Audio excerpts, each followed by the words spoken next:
So Vince Kobelt is our feature this evening. His most recent effort in the arts is a poetry album, A Pinch of Salt. And the thing that impressed me about the write-up he did was that he gave props to everyone involved. Kimberly Marshall, Nicole Limon, is that That's correct? right. All Yeah. right. Marshall Brown, and the Goss Art Gallery studio for the painting and photographs and the cover visuals.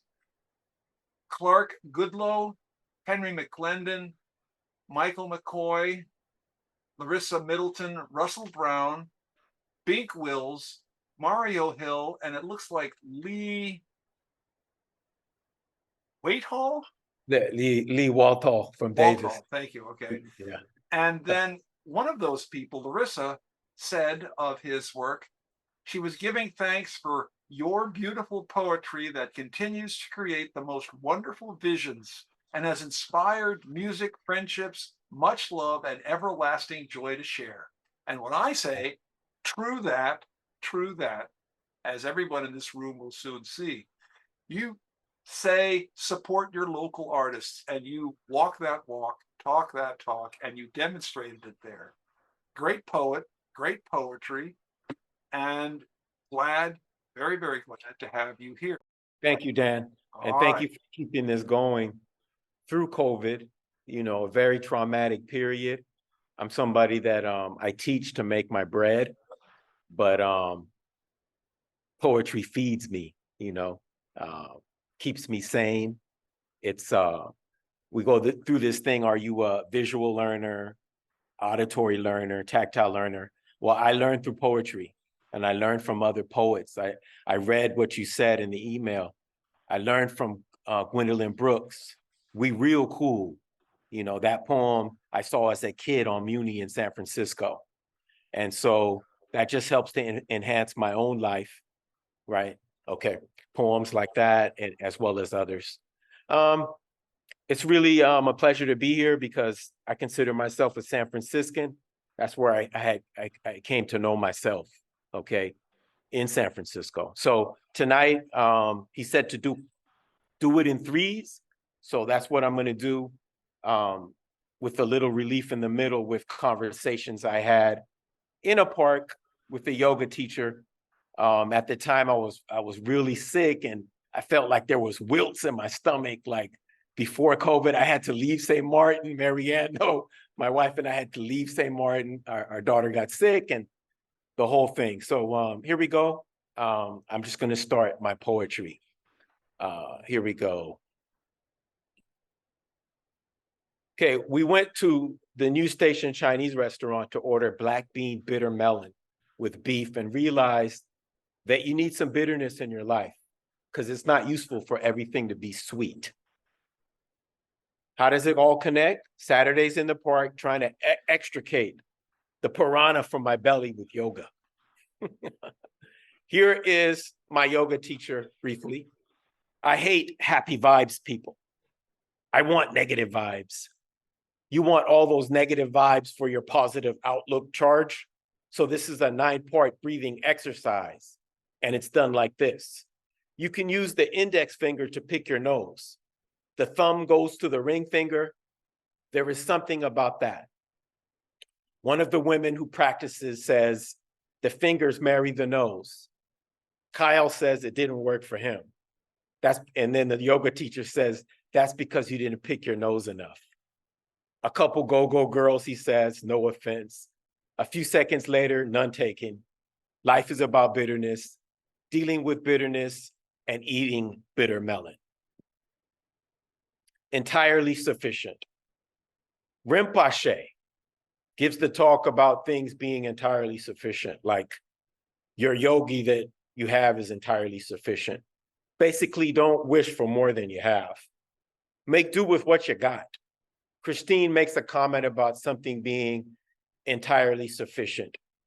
Yogi asked me about my tea.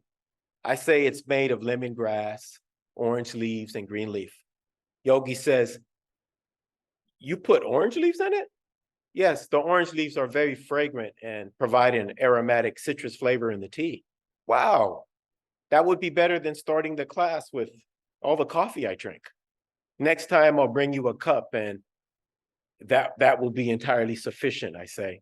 And now we begin the pranayama, which will be entirely sufficient.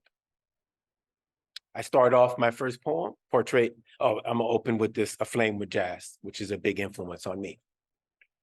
A dozen shirt pockets full of people, 11 baskets full of marbles, 10 hats full of black crows with scratch and sniff feathers,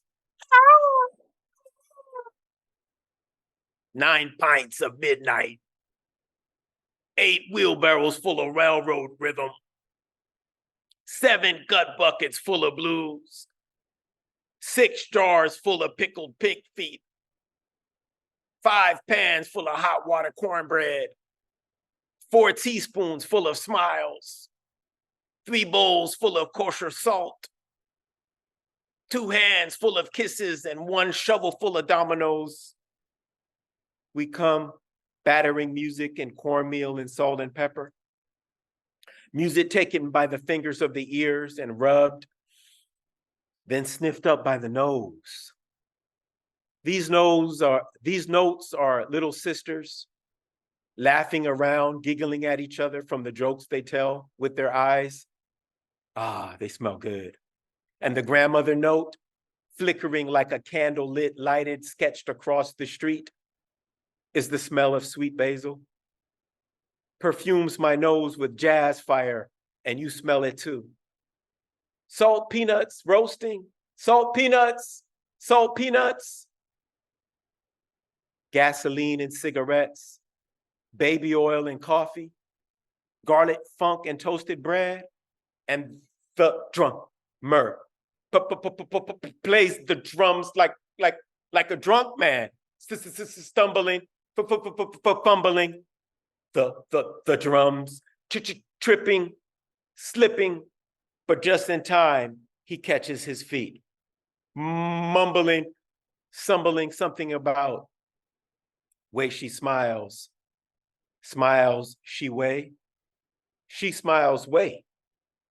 She way smiles. Way smiles she. Way smiles she. Aflame with jazz. Aflame with jazz. Way she smiles. Aflame with jazz. Okay, my next piece is about during COVID, I went back to a very pivotal year. I was washing dishes at the Crepe Bistro, and I'm working on a book about entitled "Portrait of a Dishwasher."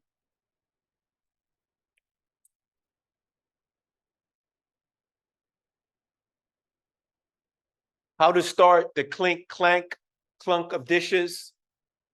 How to start the spit spatter sputter of saxophone notes so fresh for frying fish in the pan.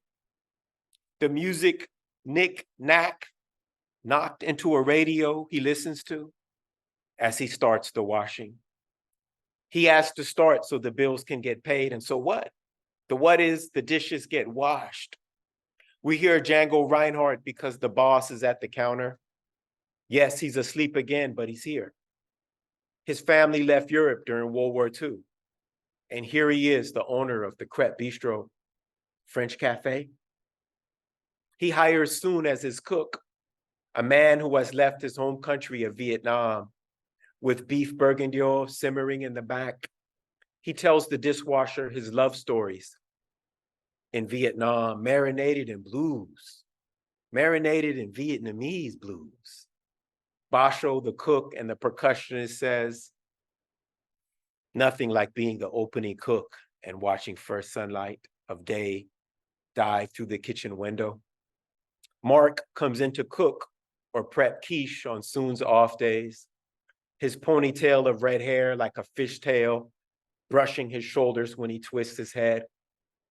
He chuckles when he recalls the Grateful Dead. Isaac, the waiter in black, recalls the music of the 80s and puts some Billy Idol on, Cyndi Lauper, anytime the Grateful Dead CD comes to an end, the little battles at work. Laura puts on some Joni Mitchell when it's safe. California, California. They leave to take a cigarette under the smoke tree. Breaks fluctuate between traffic of customers, and so do the dishes. Rebecca, the cyclist, comes to work each day with a new injury until she breaks her left leg. She comes to work on crutches, while Blue Water, our nighttime dishwasher, comes to work as Elvis. His hair, sunglasses, sideburns, and outfit down to a T. Tom falls in love with Megan, remember? Joe puts on Jethro Tull. They journey with reckless abandon with parties that flirt with futility. The dishwasher hears the story of how the cops came in at 4 a.m. and stopped the party of ravers, Grateful Deaders, and the 80s retro crew. But the dishwasher's back is pregnant with 500 pounds of steel. The baby will soon be here. And yet the dishes must be washed. Jingle jangle, a jungle of hot jazz knocked out the radio. Skittle wee bop, skittle wee. Doom doom. String strange strung out on dishes. This portrait of a dishwasher sketched across pages represents the thousands of hands he uses to wash dishes.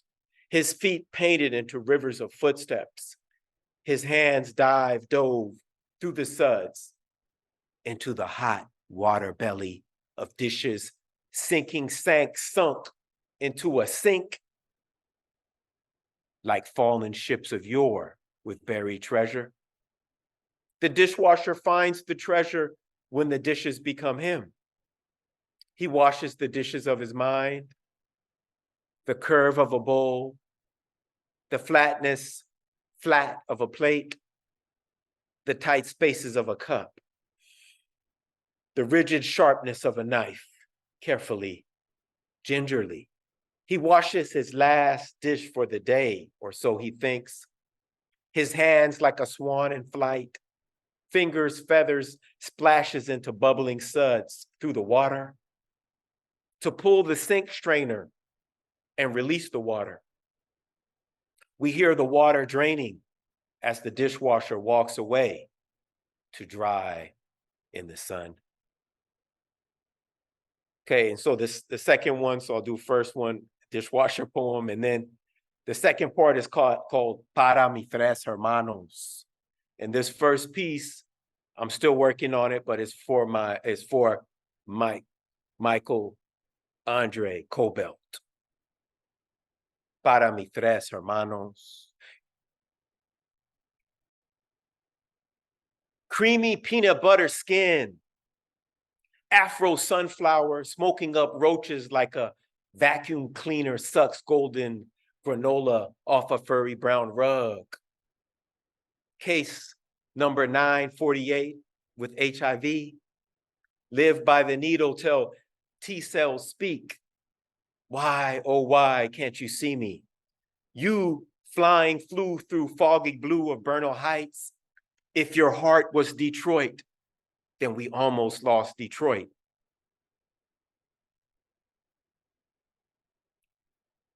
If your eyes were America, then it's winter in America. Consumed by consumerism, you feel your body devoured by a million needles lying in the grass of Dolores Park. There is no one as tough as you, fighting HIV for 35 years plus, cracked up into a thousand pieces like an egg. We got to get you back together again. All right, the third one. This is from Textures of Pregnancy, a chapbook I wrote. Elbow. When I kiss and blow your elbow, ripples of music wiggle out the nipples of your breast.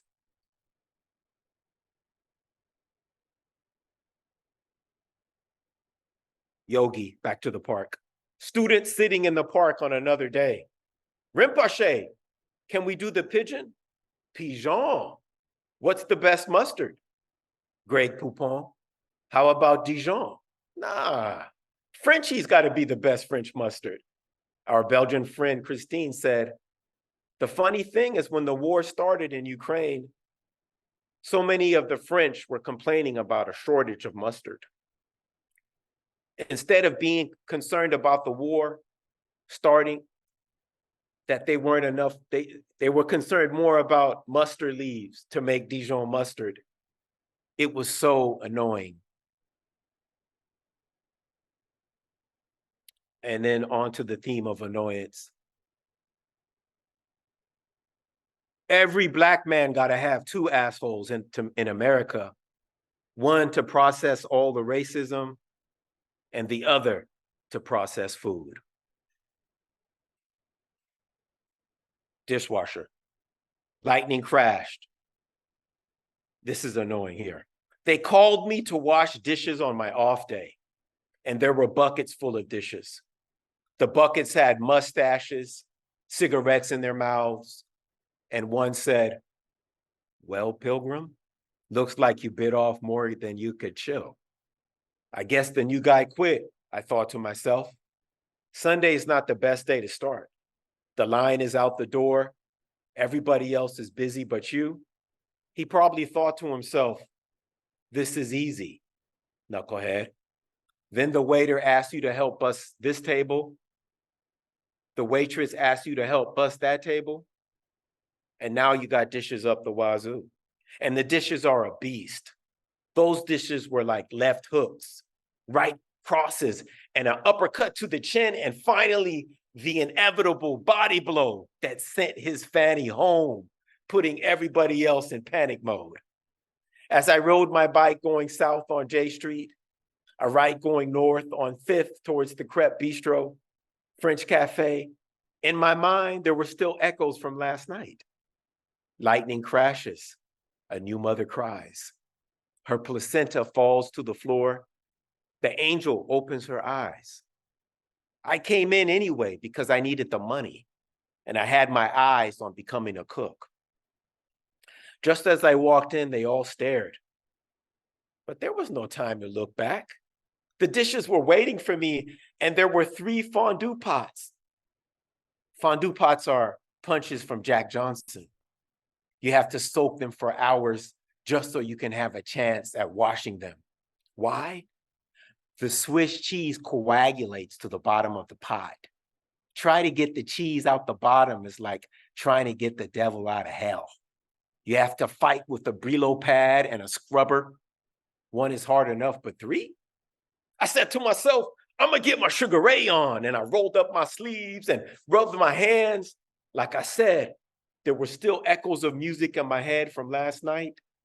The nighttime waiter that I've been closing with always closes with the Throwing Copper album by Live, and he loves to sing the Lightning Crashes song. Oh, now feel it coming back again. Lightning had crashed, and I was in the middle of the confusion, and I had to get that we about to box look on for these dishes. I threw a left, I threw a right, I threw an uppercut, and I got back on my bicycle, wiped the scraps into the trash, put the plates and silverware all on one side, put the cups and glasses all on the other side, delicately put the sexy wine glasses on top of the dishwasher by their sweet little necks, run the hot, steamy water, and an hour later, I had tamed the beast. I was in the flow. I had just bought the Wu-Tang Clan's Cash Rules Everything Around Me. Cream, get the money. Dollar, dollar bill, y'all. Tape. But there was no way I would be able to play it with the boss here. Something nostalgic about Django Reinhardt all day, the boss falling asleep at the counter, and soon the boss of the work from Vietnam cooking beef bourguignon, the smell simmering from the back, mixing with the smell of crepes. Sens bien, petit, sens bien. The sound of crepe batter being poured on our 2 large crepe griddles. The sound of people chattering. Can you believe we lived without cell phones? No one was on a cell phone. The clinks and clanks of cups and plates, something intimate about that.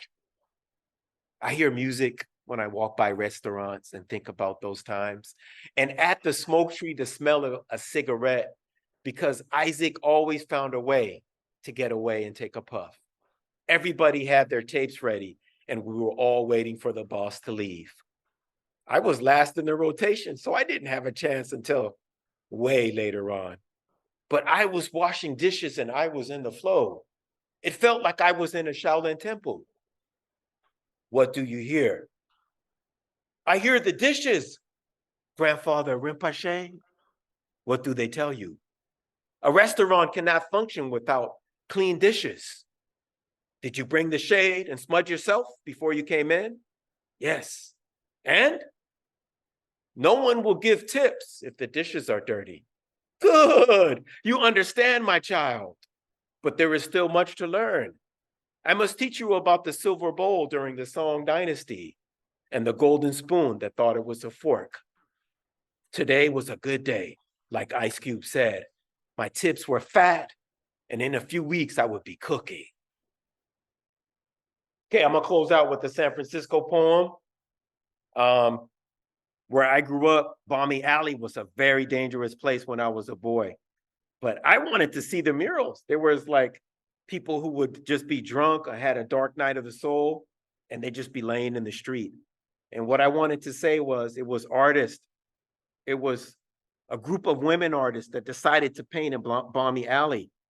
It wasn't corporations in downtown San Francisco, and it wasn't the Catholic Church there on Alabama and 24th. It was a group of women artists that transformed Balmy Alley and made it what it is today. On a peninsula, a port city stands, soul kissing the Pacific Ocean out in the open for everyone to see. In the guts of the city, there is an alley. In this Balmy Alley, there is a man strangled by his own greed. He numbs himself with liquid amnesia. Lost in the maze of slumber, he lies on the cement. Jazzy, raspy gray rolls down on the city, and some curls up on his face as he awakens. He feels the wind blow the blues to the jazz against a mural in the alley. And just like embers of a fallen fire, the mural came to burning light, twitching as embers do, alit beneath the fog. A face in the mural spoke to him. Blackest sun of midnight shines, reddest blues of open fields, greenest white of fallen snow, deepest purple of avocado blue. Landscapes dipped in a golden rain, and everything is so clear here in the fog. The voice said, have you thought about the what? Through the dim, bleak fog, the sound of his open mouth appeared as cosmic letters of an aerosol graffiti tags. Through the dim, bleak fog, he spoke again. I see that you've been busy chasing the how to make $1 million out of 15 cents. Not how chlorophyll takes sunlight and turns it into chemical energy to feed plants. How to be a pimp with a 92 Nissan Sentra, but have you thought about the what? You have been tripping on the melancholy of the if. If I would have said this, then she wouldn't have left. If I didn't cuss my boss, then I wouldn't have lost my job. Maybe, but have you thought about the what? What you do, what was done to you, what you gonna do? Have you thought about the what? What you dream, what you feel, do what you love and love what you do. Don't you forget about the what makes you smile, what a joyful process life can be. And everything is so clear here in the dimly foggy gray, the purple gray. But don't you forget about the what a joyful process life can be. Thank you very much. Unmute, ladies and gentlemen. Let him hear. Yeah. Oh, beautiful. you. Wow, wow, wow. As a dishwasher for 3 years in college, I loved your dishwasher foam. Yeah, Oh, yeah, that. That was fabulous. yes. Wow.